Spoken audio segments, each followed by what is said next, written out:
আসসালামু আলাইকুম গাইস, দেখো কি সুন্দর গার্ডেন। আমার গার্ডেনে কিছুই নেই, আমি গরিব।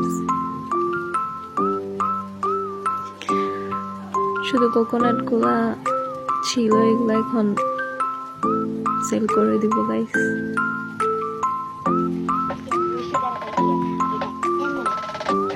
একটা ইগ আছে, এদিক প্যাটিক, এইটা থেকে প্যাট বের হবে।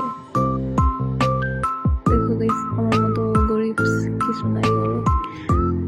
সামনের গার্ডেনে গাইস কত কিছু আছে ভাই, কি সুন্দর এটা।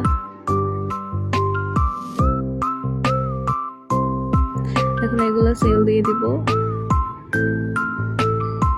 ভাই। মিলিয়ন টাকা দিচ্ছে। আমি ভাই এখানে কত বড় লোক, কিন্তু কষ্ট আমার গার্ডেনের মধ্যে গাইস কিছুই নাই। আমি গরিব, কোকোনাট, চিলি এগুলো ছাড়া কিছুই নাই আমার।